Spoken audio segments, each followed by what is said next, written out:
The internet can be a great source of information for your research paper, but you need to evaluate what you find.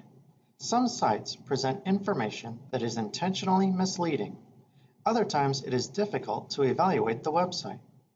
My name is Walt. I am a public services librarian at McNeese State University, and in this video I will show you how to evaluate websites. An easy acronym to remember when evaluating a website is KAPOW.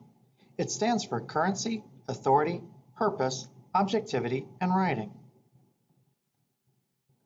Currency is the easiest thing to evaluate on a web page.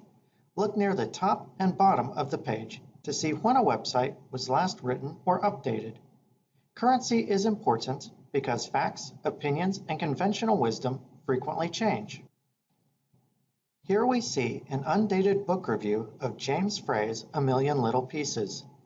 The book review is from a reputable website, Publishers Weekly. However, this page does not have a publication date.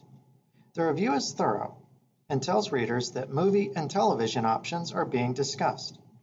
There is no mention of the fact that the memoir of drug addiction is a total fabrication, a scandal that ended the movie and television options. Authority is also usually easy to determine. Reputable websites will have an author byline. The purpose of a byline is to determine responsibility and acknowledge the author's work. Very often a website will offer the author's credentials. You should look for material that was written by people with expertise in the subject matter. Doing so will help you look past bizarre and intentionally incorrect websites. We are looking at a research study with over 20 authors.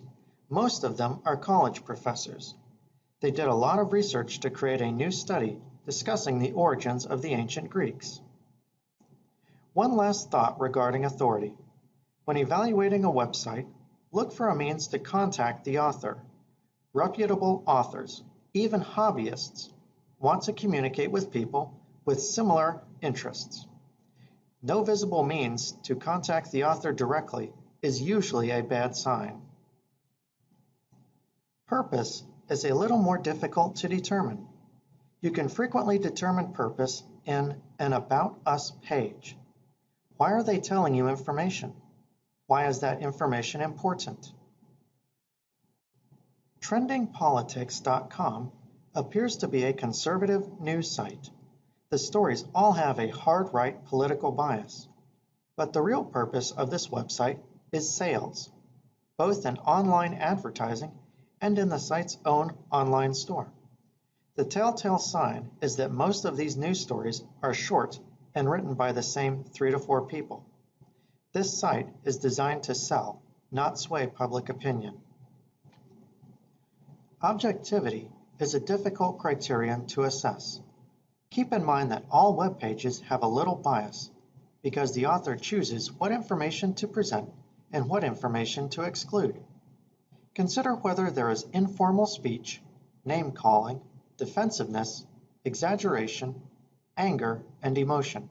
These are all signs of bias. Bias is not necessarily bad as long as you can recognize it and include the source's bias in your analysis. Writers with bias may have considerable talent and a good grasp of the issues. The Consumer Advocates for Smoke-Free Alternatives Association is a group established by the e-cigarette and smokeless tobacco community. As such, they produce a lot of material critical of tobacco products while advocating for e-cigarettes. It does not offer a balanced view of e-cigarettes because of the obvious bias. Writing goes beyond spelling and grammar. Look at criteria such as the website structure and organization. Is it easily organized? Are there too many links? Do the illustrations help or hinder the website? Authoritative websites will have a professional look and feel to them. They have paid professionals managing, organizing, and editing content. Less reliable websites will have a more amateurish style, more advertising, and less professionalism.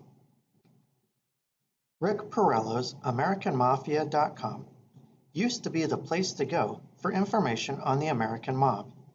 Now the website looks cluttered with broken links, goofy advertising, and poor structure. The page layout itself is omitting more than half of the available space. The website is now little more than a jumble of sales pitches, barely tangent to anything discussing the American mob. In recap, when evaluating a website, first look for a date of publication and information about the author. Next, consider the overall look and feel of the website. Look for obvious signs of bias such as emotional appeal. Lastly, look at the writing style and overall presentation. Thanks for watching and have a great semester.